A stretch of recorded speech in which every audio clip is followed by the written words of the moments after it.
sé que mi Cristo vive. En la palabra de Dios, la Biblia, hay un mensaje para ti, para mí y para toda la humanidad, el Evangelio de Jesucristo. Certeza es la razón, la existencia. Certeza es el alfa y omega. Un mensaje para ti.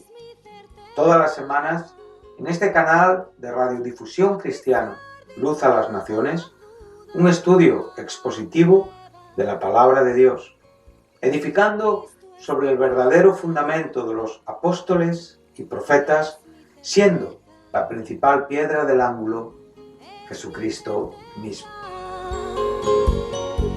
Que ni lo alto ni profundo. Síguenos en directo o en cualquiera de nuestros canales y recuerda que Dios tiene un mensaje para ti. Que Dios os bendiga y edifique a través de su palabra. Amor de Dios, certeza, yo sé que mi Cristo vive. Certeza, para Él no hay nada imposible. Certeza, es la razón, la existencia. Certeza, es el alfa y omega.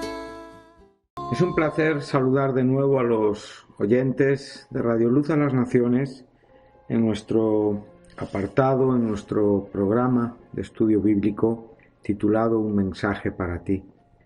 A lo largo de los últimos programas estamos haciendo juntos un estudio expositivo y sistemático de la primera epístola del apóstol Pablo a los Corintios.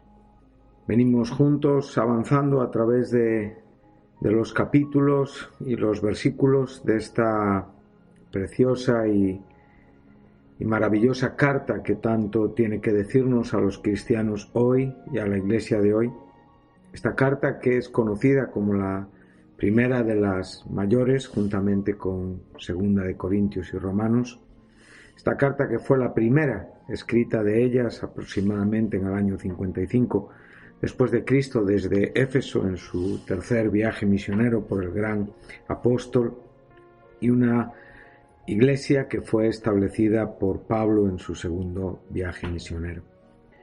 Hemos podido venir hasta el versículo 18 del primer capítulo a través de la salutación, de la introducción, y también ya estamos en el cuerpo epistolar, desgranando, tratando de tener una exegesis correcta y parándonos en los verbos, en los adjetivos, en los sustantivos, en las frases, con sus significados tan ricos en el original griego. También podemos contemplar cómo Pablo también usa muchos textos del Antiguo Testamento que nos aportan comparativas y contrastes maravillosos para poder comprender lo que aquí se nos está enseñando. Hemos llegado al versículo 18, yo estoy leyendo mi Biblia en la versión Reina Valera del 60, y nos dice así el apóstol. Dice: porque la palabra de la cruz es locura a los que se pierden, pero a los que se salvan, esto es, a nosotros, es poder de Dios. Bien, hemos podido comprobar cómo en el versículo 17 del contexto anterior, que es el último versículo que leímos, Pablo ya asienta el propósito de lo que él va a desarrollar ampliamente después, donde hemos aclarado la importancia de que Pablo no está haciendo un desprecio al bautismo, está sencillamente dando al bautismo el lugar apropiado y correcto dentro de las ordenanzas de la Iglesia cristiana, pero él deja bien claro que Cristo no le envió a bautizar, sino a predicar el Evangelio, a presentar el Evangelio, pero no de cualquier manera, no haciendo gala de una intelectualidad o de una oratoria sofisticada humanamente hablando, sino, como bien dicen, no con la sabiduría de las palabras, no con la sofía del logos, con el propósito de no vaciar de su poder, de no hacer vana la cruz de Jesucristo. Aquí sabemos perfectamente que el mensaje de la cruz, el mensaje del Evangelio, la obra propiciatoria y expiatoria de Cristo en la cruz está basada en su muerte, en su resurrección, incluso alcanza esos acontecimientos maravillosos donde Cristo es glorificado, donde Cristo es exaltado y sentado a la diestra, o sea, entronado, sentado a la diestra de la majestad de las alturas. Y sabemos perfectamente que es tan extenso que alcanza escatológicamente su regreso. Pero aquí Pablo está hablando de su muerte. Aquí Pablo está centrando su predicación en el hecho de su muerte en la cruz, con su significado, con su propósito. Es donde el propio apóstol quiere dejar bien claro que él no quiere hacer vana esa cruz. Y como bien nos enseña un poquitín más adelante en el verso 23, claramente la predicación es el Mesías crucificado. Eso lo dice la Biblia textual. Por lo tanto, era el rey esperado por el pueblo judío, el Mesías, el Cristo, el ungido, que para los judíos y para los gentiles, para judíos era un tropezadero, era un escándalo, era como una trampa que les hacía caer, y para los gentiles era una necedad, una idiotez, una estupidez, usando el término moría. Bueno, aquí no está hablando de judíos y de gentiles en el sentido de que tienen una comprensión espiritual, intelectual e inteligente del Evangelio, sino los presenta como figuras impotentemente humanas, incapacitadas humanamente para poder comprender la verdad profunda de la muerte del Mesías en la cruz del Calvario. Entonces aquí es donde me gustaría enfatizar la importancia para que posteriormente vayamos avanzando y cómo es el propio apóstol que a esta sabiduría de palabras la pone en un claro contraste con la palabra de la cruz, la palabra que es poder de Dios, la obra por la cual Dios destruye, citando Isaías 29:14, la sabiduría de los sabios, donde sigue citando Isaías 33:18, donde también cita Isaías 44:25. Claramente empieza a mostrarnos que Dios no se agradó en ninguna sabiduría humana, ni nunca contempló la posibilidad humana como una acción que pudiera reconciliar al hombre caído y perdido con él. Los hombres buscan mensajes que puedan ser convincentes.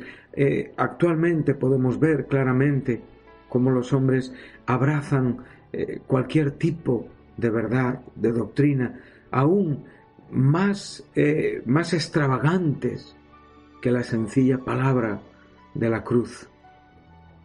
Mucho más extravagantes, donde un amor es expresado, donde hay un objeto claro, donde Dios es satisfecho, donde Dios cumple un propósito eterno, donde nos ama, donde nos salva. Sin embargo, podemos abrazar cualquier tipo de religión, cualquier tipo de exoterismo, todo ese sincretismo, esa mezcla de ideas, de filosofías que ya en el Nuevo Testamento las vemos siempre ahí, atentando, presentes, confundiendo, invitando, incitando a que la mente humana se descarríe y abrace el camino de la perdición que tantos aman y andan por él, en contraste con los pocos que caminan por el camino angosto, que entran por la puerta estrecha, que se salvan, los pocos en contraste con esa manada pequeña, conocedora de los principios profundos de su Salvador, con un mundo ajeno, indiferente. El otro día estaba en una conversación con una persona. Casualmente estábamos sentados y iniciamos una conversación y él me estaba hablando de la perfección humana y yo aproveché para poder decirle que me parecía correcto lo que estaba diciendo y que mi argumento era la propia creación de Dios. El cerebro humano era mucho más rápido, mucho más eficiente, mucho más perfecto que cualquier maquinaria robótica que hoy podría presentarse aún con la técnica informática más actualizada.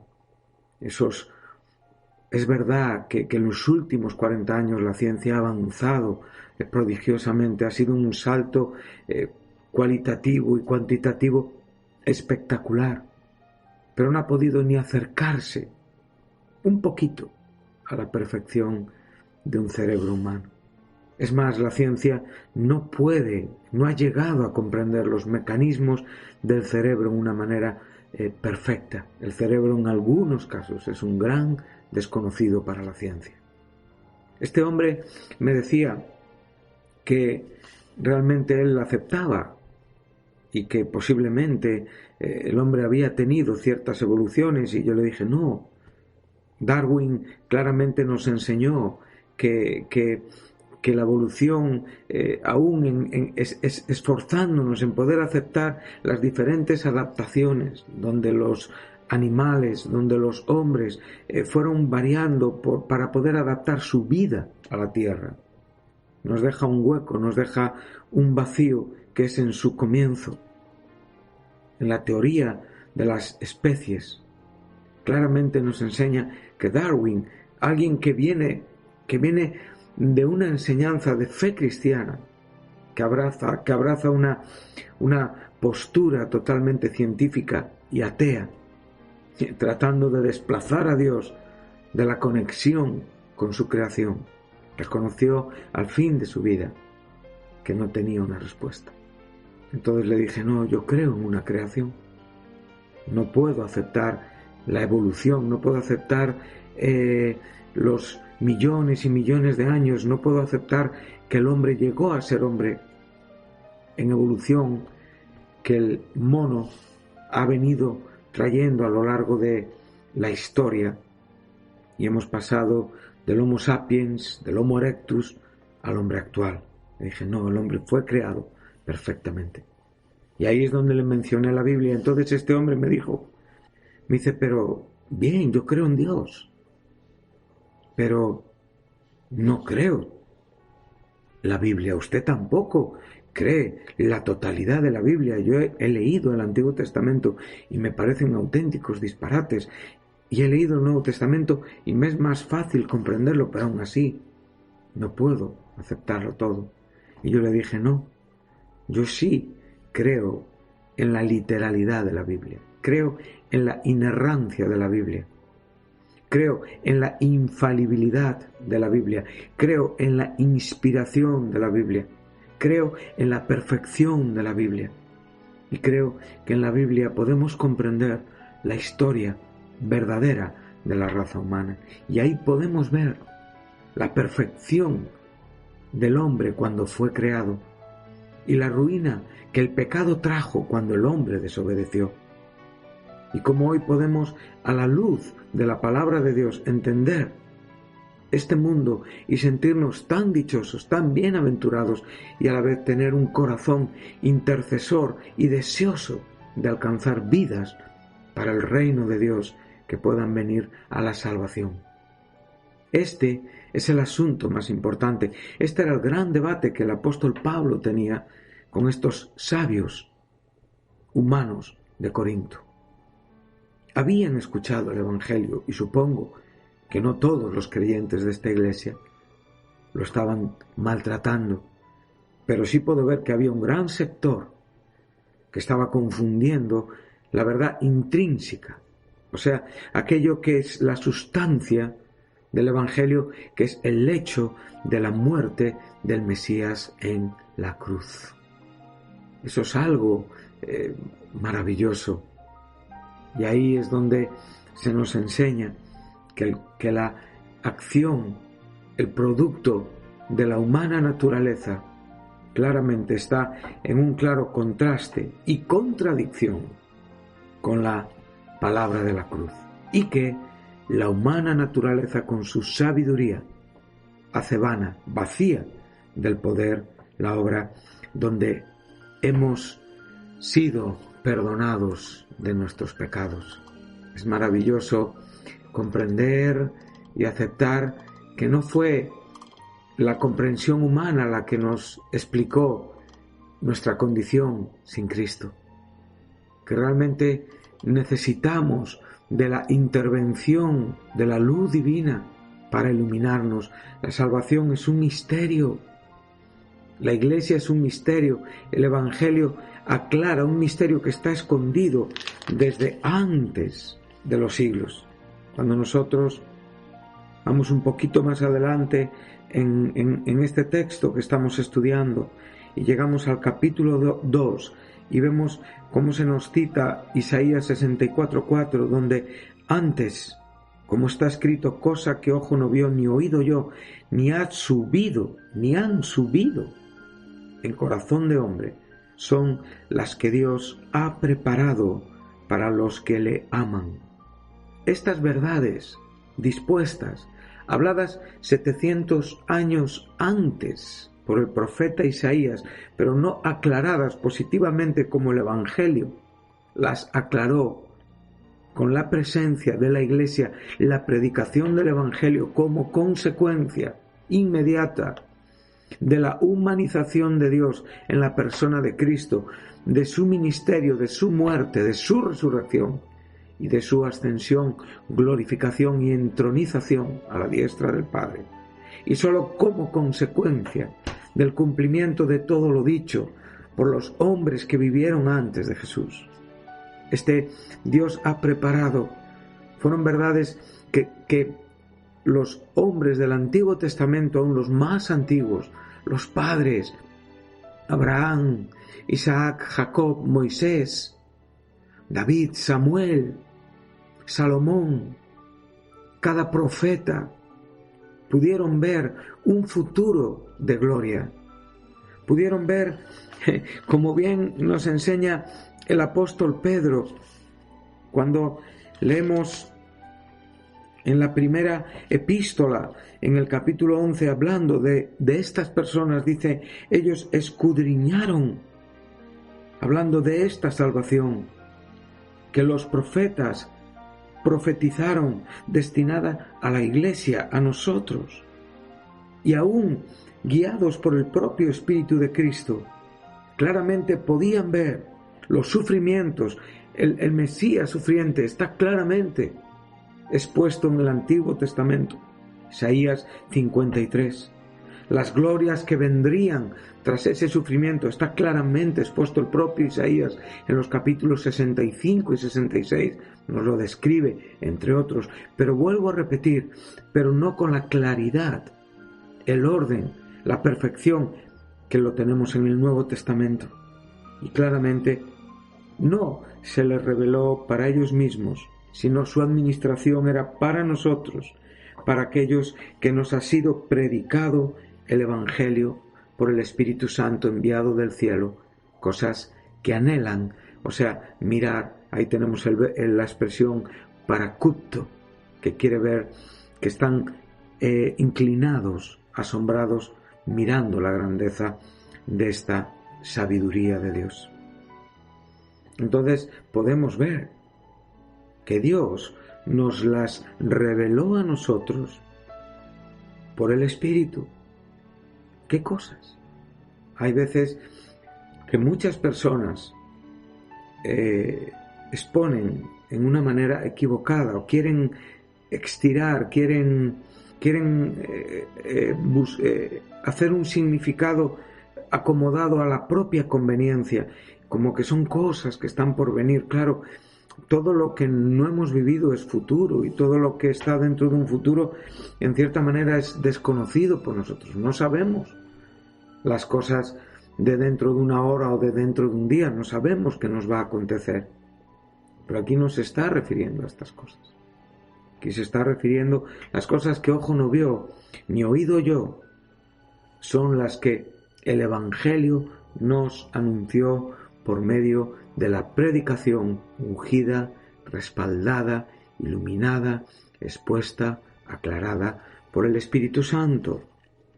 El apóstol Pablo enseña en su epístola a los Efesios, en el capítulo 3, en el versículo 9, él está reconociendo que a él se le dio la tarea, la gracia de anunciar el Evangelio, y aquí la frase que usa el apóstol para calificar, explicar el Evangelio, las buenas noticias, dice de las inescrutables riquezas de Cristo. O sea, está diciendo que hay una cierta verdad, hay algunas maravillas que son absolutamente, o sea, insondables, o sea, que no se pueden rastrear, que no se pueden llegar a comprender en una manera humana y mental, que únicamente el Espíritu Santo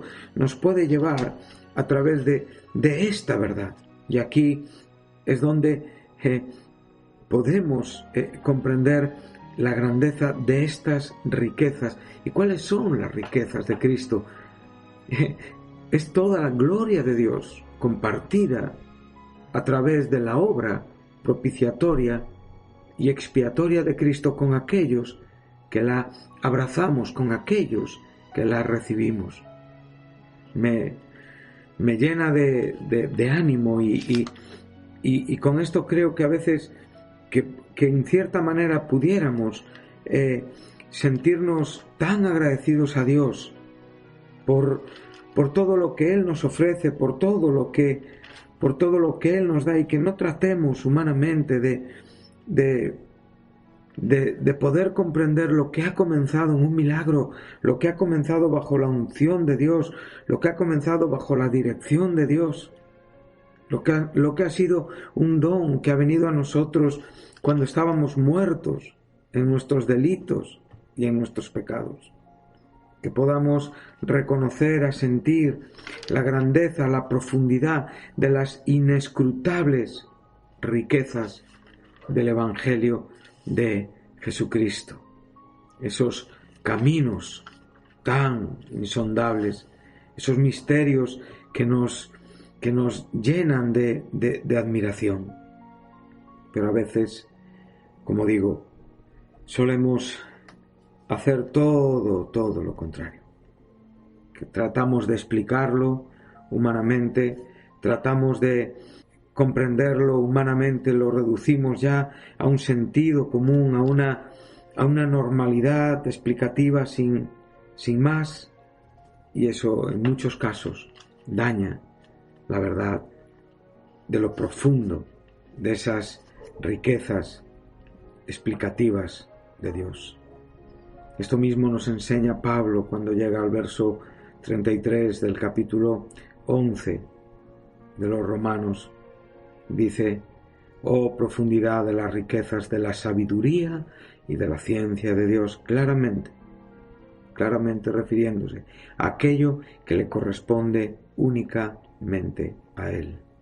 Y está hablando de la restauración de Israel, que va a ser llevada a cabo en la misma obra donde los gentiles fueron salvos, en la muerte y en la resurrección de Jesucristo. Y ahí, en esa paradoja donde Él viene explicando que ellos desobedecieron y fueron desgajados, y nosotros, aún aprovechándonos de su incredulidad, nosotros fuimos introducidos a través de esta fe. Somos llamados a ser humildes, somos llamados a no ensoberbecernos, sino que realmente podamos tener una conducta admirada constantemente en la sabiduría de la cruz, porque aquel que nos salvó a nosotros es poderoso para salvar también a Israel. Y sabemos perfectamente que cuando entre esa plenitud de salvos de la iglesia gentil, de aquellos que venimos de los gentiles, esa plenitud de los gentiles que tiene una relación escatológica en la Biblia desde mucho tiempo antes y que abraza un espacio muy amplio. Sabemos que cuando venga Jesucristo en la segunda venida y cuando entre esta plenitud de gentiles, entonces vendrá el Salvador anunciado por Isaías en el capítulo 59, versículo 20. Y ese Salvador apartará la impiedad de Israel y todo Israel será salvo y sus pecados serán quitados. Esta es la profundidad de las riquezas, de la sabiduría y de la ciencia. Cuán insondables son tus caminos y cuán inescrutables son tus juicios. Bueno, volvemos de nuevo al texto que nos ocupa. Entonces podemos comprender juntos lo que aquí el apóstol está tratando de enseñarnos, y es una gran advertencia para la iglesia hoy, que podamos entender que únicamente por la provisión de esta verdad maravillosa, de esta sabiduría maravillosa expuesta en la cruz de Jesucristo, que este evangelio exalta, que este evangelio ilumina con la sabiduría de la cruz, no con la sabiduría de palabras, y que pudiéramos enfatizar lo que aquí el propio apóstol nos quiere enfatizar, que posiblemente es un poco más la crucifixión que la resurrección, aunque no olvidemos, por favor, están juntas en esa obra, ya que sin resurrección estaríamos todavía en nuestros pecados, no sería posible la justificación, pero estamos tratando de en el argumento explicativo, tratar de dirigirnos a ese hecho que era tan vergonzoso, que era un escándalo para los judíos y que para los griegos, para los romanos, para los gentiles, era una absoluta necedad. Pero esta crucifixión claramente la tenemos bien enfatizada y bien mostrada siglos antes de que esto ocurriera. El libro de Génesis nos enseña en esa primera profecía relativa a la muerte de Cristo en la cruz, exactamente después de la caída de Adán y de Eva. Dice el verso 15: y pondré enemistad entre ti y la mujer, y entre tu simiente y su simiente. O sea, hay claramente dos descendencias, hay claramente dos direcciones. Habrá una simiente victoriosa de esta mujer y habrá una simiente derrotada de la serpiente. Y aquí podemos ver en este propio contexto que en el verso 18 claramente ya Pablo está presentando estos dos tipos de hombres que en el mundo coexisten actualmente y siempre han existido, aquellos que se pierden y aquellos que se salvan. Me gustaría en el próximo programa hablar un poquitín acerca de este término perderse, juntamente con el verbo destruir del verso 19 en las palabras de Isaías, pero no tenemos hoy tiempo. Estamos ya concluyendo nuestro programa.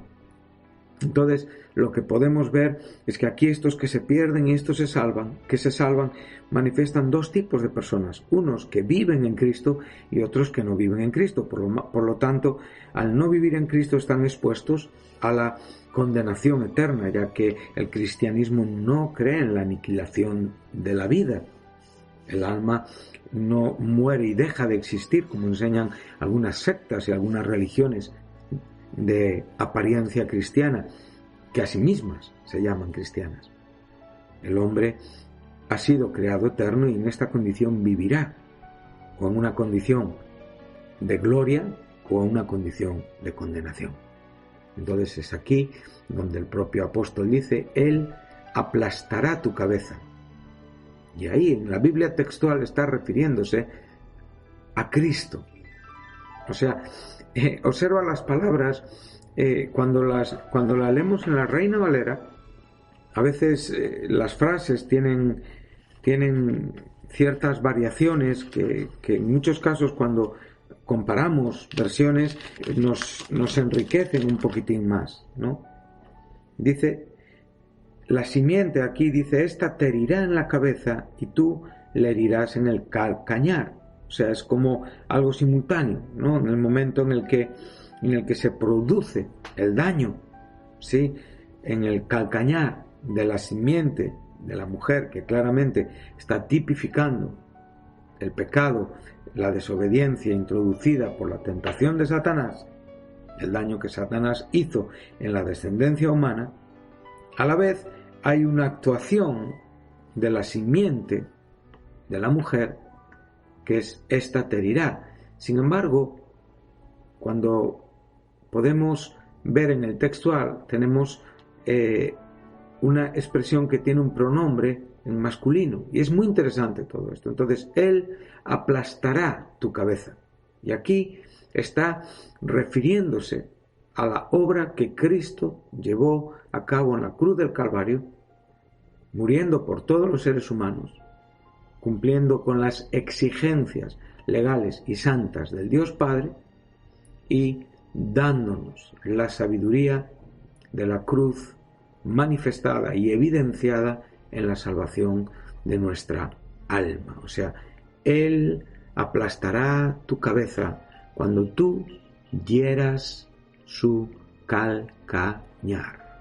O sea, qué preciosa manifestación de la obra, de la actuación, de la información, de la propia profecía presente, clara, gloriosa, aún en el momento más oscuro de la humanidad, cuando en el huerto del Edén cayó para separarse de Dios en la comunión que tenía en el principio, afectándonos a toda la raza humana. Pero bueno, es muy bueno saber que ese momento indudablemente introdujo el pecado, introdujo la muerte. El pecado pasó a todos los hombres, la muerte pasó a todos los hombres por cuanto todos hemos pecado. Todos hemos pecado y todos estamos destituidos de la gloria de Dios. Pero vuelvo a repetir que simultáneamente podemos ver textos en la Biblia que nos enseñan tantas cosas. Podemos ver lo que hemos citado, Romanos 5:12, Romanos 3:23, por cuanto todos pecaron y están destituidos, o sea, están muertos sin necesidad, sin deseos de la gloria de Dios. Verso 24, siendo justificados gratuitamente por su gracia mediante la redención que es en Cristo Jesús. Él aplastará tu cabeza cuando tú hieras su calcañar. No nos olvidemos que por esta desobediencia, esta fue la herida en el calcañar. Entró el pecado, entró la muerte.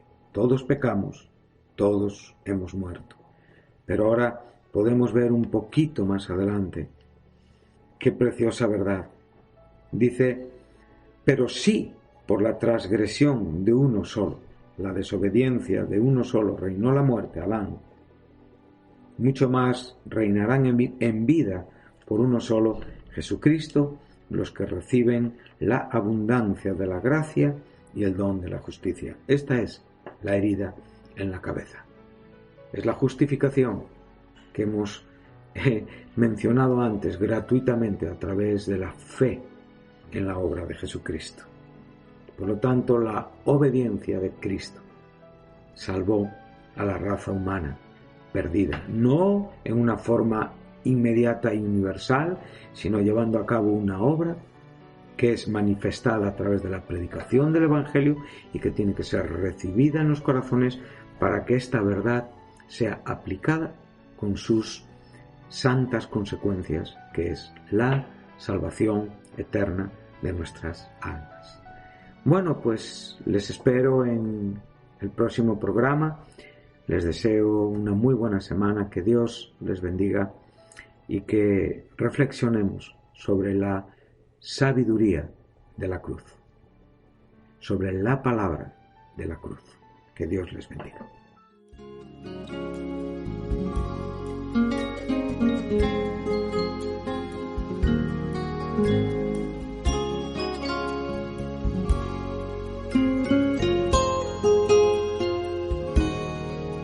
Certeza yo sé que mi Cristo vive. Hasta aquí nuestro programa de hoy, Un mensaje para ti. Si te gustó, si estás interesado en conocer más a Dios y saber más de su palabra, llámanos.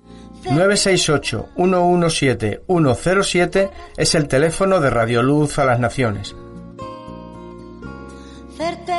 Si no tienes una Biblia y quieres conseguir una, te enviaremos sin compromiso un ejemplar de la misma. Puedes descargar este programa o volver a escucharlo en la página web de Radio Luz a las Naciones, www.fmradioluz.com. Recuerda. Cristo está cerca. Todos los sábados hay un mensaje para ti. No te lo pierdas. Que ni lo alto ni profundo,